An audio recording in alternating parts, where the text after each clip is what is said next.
back to Life with Liz. In today's video, I want to talk to you about wedding planning. I am starting a new series on my channel. It's going to be called Wedding Series or something like that. But I'm going to talk about my experience with wedding planning. I'm getting down to the last few months before my wedding. My wedding is November 27th, so the day before Thanksgiving. And I am in the final stages. I'm super excited. I can finally see the light at the end of the tunnel, and everything that I've been planning the past year is coming to an end, and I'm getting so close to that special day. So I thought it would be kind of fun to help you guys out. If you just got engaged, if you clicked on this video, maybe you just got engaged, or you're soon to be getting engaged, or you know someone that's getting engaged, and you need help kind of thinking about where to even get started. I know for me, when Jeff proposed, I was so excited and anxious, and I just wanted to get planning like the next day. I wanted to be going venue shopping, and I was just like, holy moly, this is happening, but where do I even get started? And for me, I chose not to have a wedding planner. I made that decision just because I think there is so many tools out there, between online, YouTube, Pinterest, books. I mean, there are just a million and one things wedding related, and so I was like, I don't really want to spend the money on a wedding planner. I would rather use that money and put it somewhere else. And I felt extremely confident that I could plan my wedding by myself and just have help between my mom and my friends. So that is what I am here to do. A disclaimer, I am by no means professional wedding planner. I am literally just here to give you some inspiration and to hopefully help you kind of figure out where to get started, and just share my experience with you the past few months and how I planned my whole wedding by myself and on a pretty decent budget as well. So yeah, that is what my thought is and what's gonna happen. So the very first thing I did was, and what I think that you guys should do, is just get out a piece of paper and your favorite colored pens or markers, because color makes everything better. I don't know what, but like, comment below if you were like this too, but like in high school and you were taking notes and like that was the worst thing ever, but if you had like new cute pens and made your notes all cute, it made it okay, because I was totally like that. So piece of paper and your favorite pens, and let's get to wedding planning.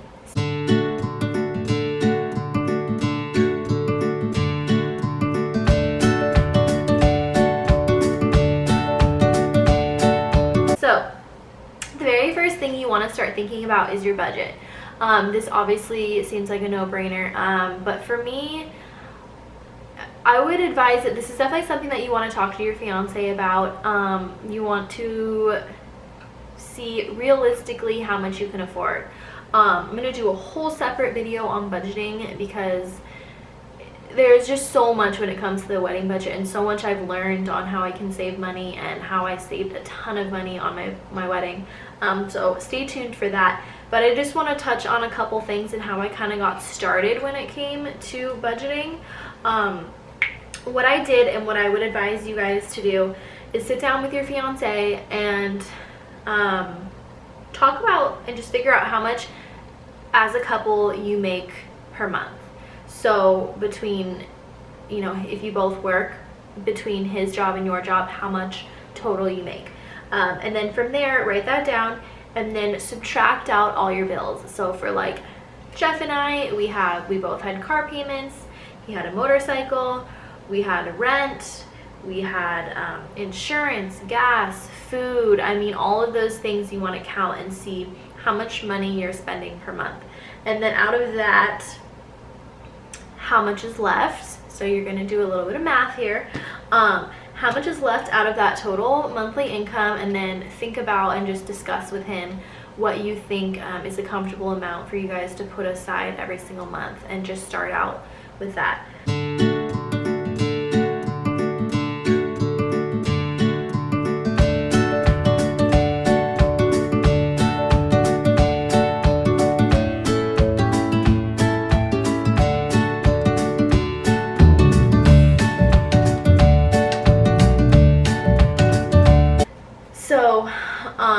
what Jeff and I felt comfortable with was between every paycheck, we get paid every 2 weeks, we would take out $500 and put it in our savings account, so $1,000 a month was going towards our wedding, and we put it in a separate account that we did not touch. It was for the wedding only, and we did not touch it, and it was just there for the wedding budget. So that helped us out a lot, and we knew every paycheck $500 was going towards the wedding. So I would definitely suggest doing something like that. And then also talking to your parents, talking to your fiance's parents, finding out if they plan on helping you financially in the wedding. That'll be extremely helpful too, and if they are, how much they're willing to pitch in, if it's just going to be like small stuff here and there, or if they do plan on paying for a majority of your wedding. That is awesome. Second thing that you should start thinking about is your timing.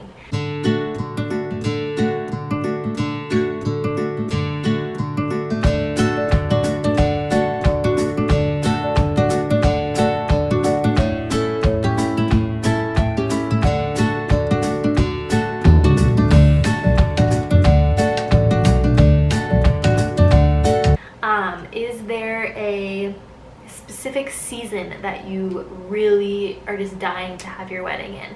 Have you dreamed of having a summer wedding or a fall wedding, or is it not really that big of a deal to you?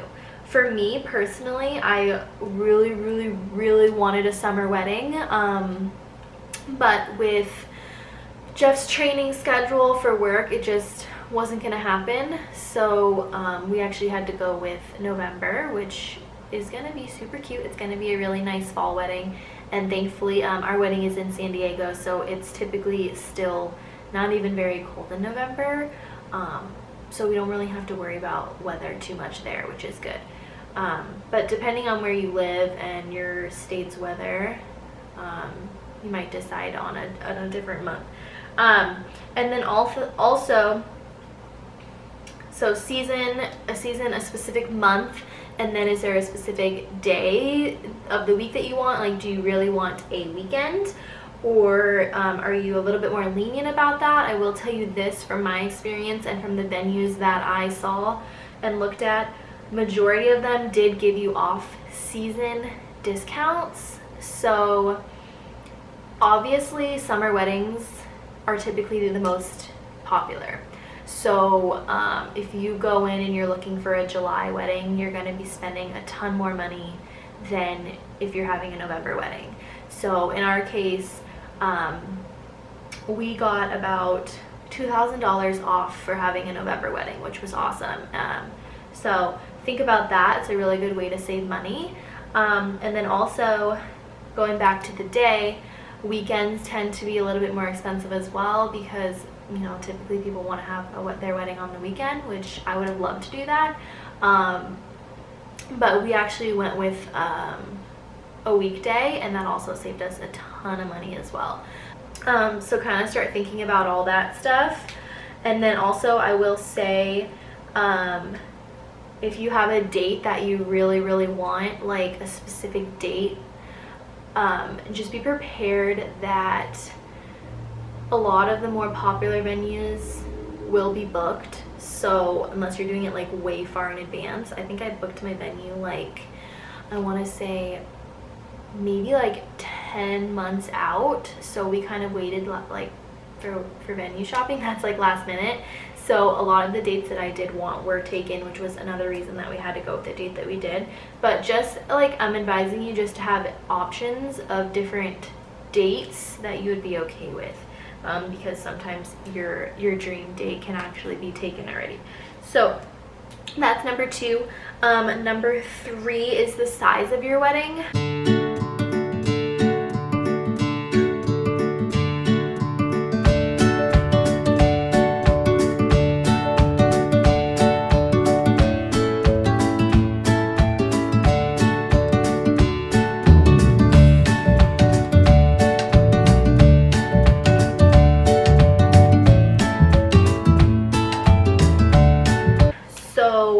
Do you want to have a huge wedding? Some people are all for that. They just want to invite all of their friends, family, and everyone they know and just have a ginormous wedding. Some people want to have a little bit of a smaller wedding where they just have closer friends and closer family, and some people are all about that intimate wedding where they want to go and just have their closest friend and family. So decide what you want. We chose to have a wedding with a guest count of 75, so that is, I feel like, small for a wedding, but keep in mind for your budget as well, the more people you have, obviously the more expensive your wedding is going to be, because you have to pay for catering, and I will go over that in the budget video that I do, but you will come to realize that catering is the most expensive part of your wedding. So the more people you have, the more people you have to feed, and that goes that cost will increase a ton. So think about that when you are thinking about the size of the wedding size that you want. So budget, timing, size of your wedding. Number 4, I started thinking about the location. Where do I want to have my wedding?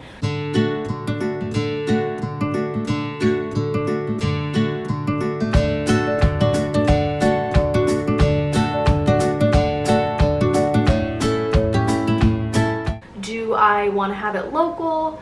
Do I want to kind of do a destination thing where I'm traveling to a different state, or even to a different country if you want to get super cool? We did decide to have it local. At the time, I had no idea Jeff was going to be getting stationed in Virginia, so we did book and plan our whole entire wedding in San Diego, back where we are from. But things change when you are in the military, and now we are living in Virginia, but the wedding is still going to be in San Diego. So just kind of think about all that stuff. If you want to have it in a certain state, or if you do want to have it locally. I will say that a lot more people tend to go if it's closer. Like most of our family is in San Diego. So, or most of my family is in San Diego. Most of his family is not in San Diego, but most of my family is in San Diego. But sometimes, you know, it's hard for families to get time off to travel, and it is expensive, obviously. So having a local wedding can maybe mean that more people would show up, but that is totally up to you. And then the number 5 is going to be your theme.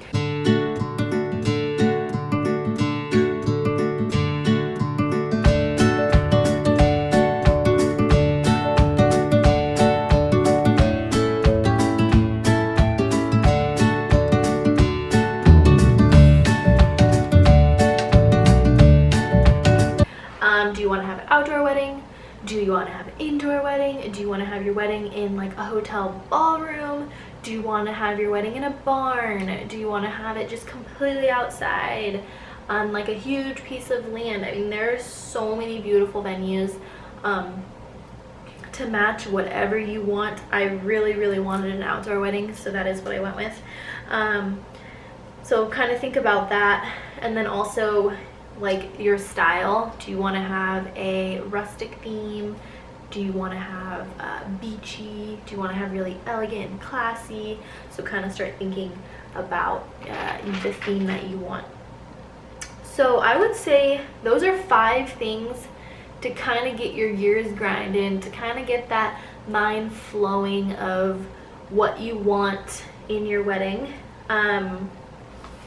There's a ton of other things, and like I said, I'm going to post a whole entire wedding series, so I'm going to get more into depth about a lot more things, but this is just like a basic way to kind of just get going and start brainstorming.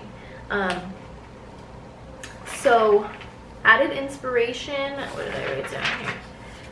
Some ways for you to kind of figure things out is Pinterest. Pinterest literally saved my life. Like I said, I didn't go with a wedding planner, so I'm planning and have planned everything by myself. But Pinterest literally has a million amazing ideas. So just make a Pinterest board and pin all of your ideas there so everything's organized in one nice spot. And then also, if you live in an area that has like a bridal bazaar or some type of bridal show, San Diego has them all the time, and that helped me out so much. They have like, basically it's, if you've never been or you've never heard of it, it's a giant wedding show, and there's like vendors of everything you can possibly imagine. I mean, there's DJs, there's catering, there's photo booths, there's photography, videography, dresses, makeup, cake, random things that you have no idea that you would even need at your wedding, but you're like, oh my god, I have to have that because it's so cool, and I didn't even know I needed that or wanted it, but now I want it. So, and you get just a ton of business cards and a ton of pamphlets, and you can just, I mean, literally everything you need is right there. So it's just a really fun day to kind of help you get inspired. So research that and see if, you know, your town has one of those. And then also what I did was I made a wedding related binder, and I'm going to do a video on this too of everything I did and how I organized it. But I basically just bought a binder, and anything wedding related I put inside of it. So, you know, all of my venue information. I even printed out pictures of like bouquets that I really liked, or like different things that I wanted at my wedding. I would print it out and put it in here. So, I mean, everything is in here, and that way things don't get lost, because any venue you go to, any vendor you go to, and you start kind of thinking you're going to get a ton of paperwork, and it's just nice to have everything organized in one spot. So I would recommend doing that. It helps me out a ton. I mean, you can see how thick this is. I mean, this is all wedding related. So I totally recommend that. I think that's pretty much it. I mean, this is actually a really fun activity to do with your fiance. You could like, you just get out a piece of paper like I showed you. Here, let me go over it one more time. Get out a piece of paper, and you can ask him, you know, what season he wants, or what size wedding he wants, or where does he want it at, what theme does he want. I mean, he might not care at all, but it is kind of fun to see what they have to say about it. Because, you know, they should be a part of it too, even though I feel like most people, or most guys, kind of are more concerned about what you want. That's how Jeff was, at least. He was like, I would ask him a million things like, oh, what should we do for this? What should we do for this? What should we do for this? And he would put his input in, but really, like, his answer was kind of just like, you know, this is your day, like, whatever you want, I'm happy with, which is so sweet. But I also think it is important for, like, us girls to include our guys, and it is just as an exciting day for them as it is for us. So doing this cute little activity and kind of asking them what they think, getting them involved, is a really fun thing that you could do at dinner or something like that. So that is my advice I have for you for this kind of just general five ways to get your mind moving, to get everything organized. And yeah, so that's about it. Stay tuned for my next videos. I'll probably be talking about the budget, going into detail about how to budget your wedding, and also some money saving tips that I've discovered along the way. All right, thank you so much for watching, and I will see you next time on Life with Liz. Bye.